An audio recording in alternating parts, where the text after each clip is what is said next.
the Hindenburg, the car radio, and some stuff that just doesn't make any sense. That's right, it's the top 10 weirdest inventions of the 1900s, part 2. Number 10, Gameboy Shoes. I'm not the most fashionable guy on the planet. I'm just a simple guy who likes simple things, so you can understand my shock, my horror, and my confusion when I saw the Gameboy Shoes. Yes, that's right. Remember the Game Boy? Picking a starter Pokemon for the first time. That was a really serious choice. The very same portable console that changed your childhood could now sit snug as a bug in your platform shoe. I have several issues with this. One, can someone send me a working Game Boy? I miss those games, man. Come on, those are really cool. I want one. Number 2, it just looks ugly. No shot, you roll up to somebody's house with those bad boys and they go, yeah, you're cool, dude. You look great. You don't. Number 3, maybe this is fine to wear in sunny California, but in Canada, the Game Boy would spend most of its time in snow. Or puddles. I couldn't do that to such a beautiful piece of gaming history. I would never forgive myself. Number 9, are you winning, son? Is something your dad and every dad has said when checking on their kid playing games on a Sunday afternoon. Naturally, not knowing what a video game is or what a Pikachu does is just part of being a dad. However, next time dad decides to go on one of his fishing trips, you should surprise him with the Game Boy Fish Finder. Yeah, I know, another Game Boy gadget, but I had to. Every dad says they caught the big one, and they're not talking about your mom. But now dad can see them coming. Imagine spending hours in the summer sun on a lake with your dad, and the only thing that was distracting you from his developing drinking issue is now being used to find fish. Sometimes Nintendo likes to do weird stuff. Remember when the Wii came out? It was kind of weird. Loved it though. But a fish finder? This is only something a 90s fever dream could come up with. I'm just not sure about that one. Number 8, floppy disks. Going with a lot of tech today, but stuff like this defined the later half of the century. Why are floppy disks on this list? Well, because it was arguably just as important as the PCs that revolutionized computers. And it's silly to think that how storage that small was so useful. Storage on floppy disks varied from different models over the years, but for an example, one model held 1.44 megabytes. Today in 2022, we are arguably in the beginning of the terabyte era. Now, try putting more than 5 AAA games on your Xbox, am I right? Gigabytes just aren't enough anymore. Now, if you crunch some numbers, a 1 terabyte flash drive has over 1 million MG, which, if we do even more math, is just under 700,000 floppy disks to our modern equivalent. The math is a little rough, but my point is clear. We've come a long way. Well, turns out that they were still somewhat being used up until 2019. I know, that's what I said. The US and whatever mysterious forces are in charge of nuclear weapons were still using them up until 2019. I feel like that's the wrong thing to put in charge of nuclear weapons. A floppy disk for nukes? That just feels like a bad idea. Number 7, dial P for Palpatine. I just wanted to give you guys some more Palpatine. I think you guys really like it. But something that I don't know if our viewers experienced, but let us know if you did. This is kind of interesting actually, but the creation of 911. Honestly, what did people do before that? Pick up the phone and like, operator, help! Help, my house is on fire! Okay, sir, hold on, we'll just connect you. Okay, thanks. This is the fire department. Help, help, my house is on fire! Well, thanks to the totally non-corrupt and fairly priced AT&T, a nationwide number was decided to be the best for dialing emergencies and not waiting for an operator or any other option like screaming for help. A senator made the first 911 call on February 16th, 1968, which sounds like a long time ago, and it is, but it also kinda isn't. I don't know, that's kinda weird. Number 6, I am the destroyer of worlds. I mean, this is kind of a big one, literally. It's the reason why there hasn't been a World War III since, or why there will never be a World War IV, because there would just be nothing left. What am I talking about, of course? Jello mold foods. Nah, I'm just kidding, I'm not talking about that. I'm talking about nuclear weapons with the capabilities to wipe out an entire city with the flip of a button. Part of the super secret Manhattan Project, the goal was to make a weapon so destructive that whoever was unfortunate enough to catch a case of the super weapon would surrender immediately. Japan would unfortunately be on the receiving side of this, and shortly thereafter surrendered World War II. Imagine though, the power to level an entire city in just a few seconds. It's something unthinkable just a few years before. Some might even call it an act of biblical proportions.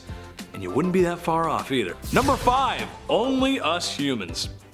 Human beings, smart, intelligent, loving creatures, right? Well, the ones I like to be around are, and I hope the ones around you are too.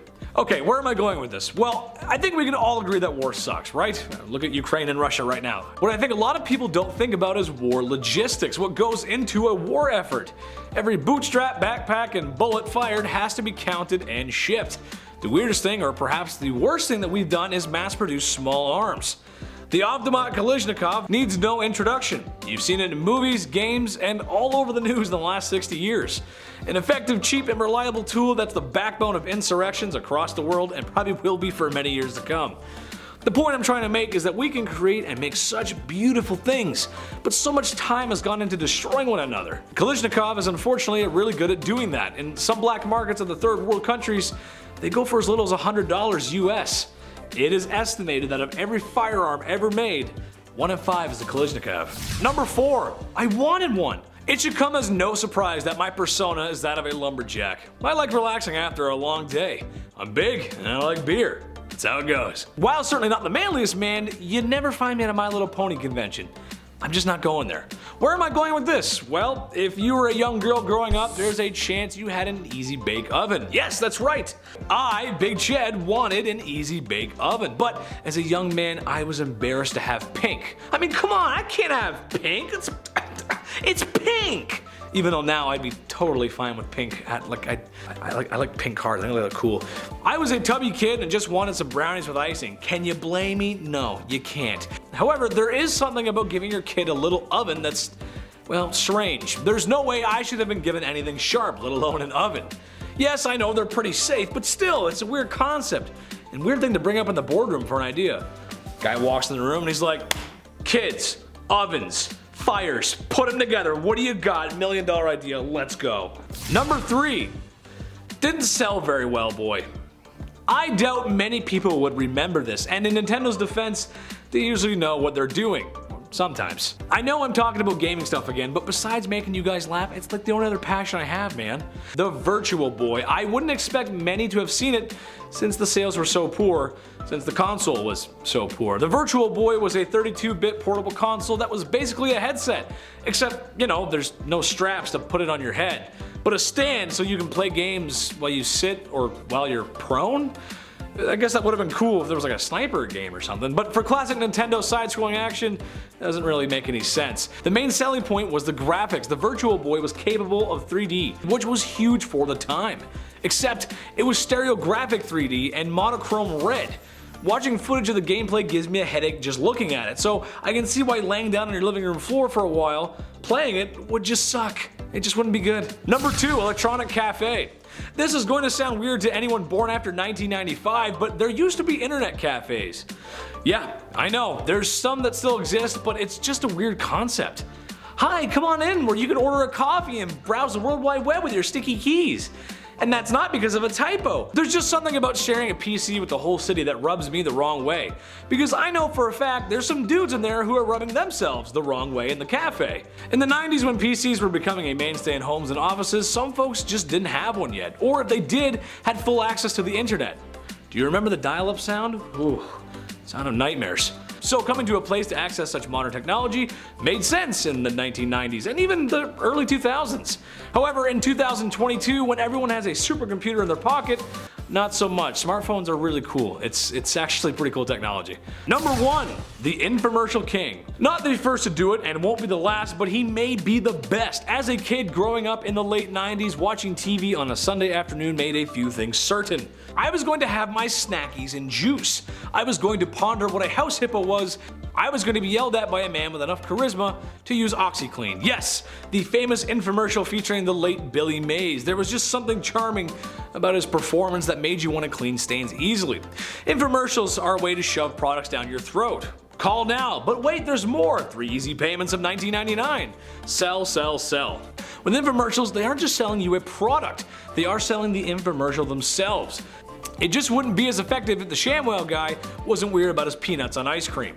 That's just how it goes. That's gonna wrap it up for me today, guys. Make sure to like, comment, and subscribe here at Bumblebee. And if you too love some nuts, then come check out my socials linked down below. I've been your host, Big Ched, and stay sweet, my little honeybees. You're gonna love my nuts! A day! I got a star in here, Bobby! You just pop it out and be like, sorry, Pokemon time, bitch. and then put it back in. Like, that's nah. Yes! Unlimited power. However, something I think a lot of people don't think about is war logistics.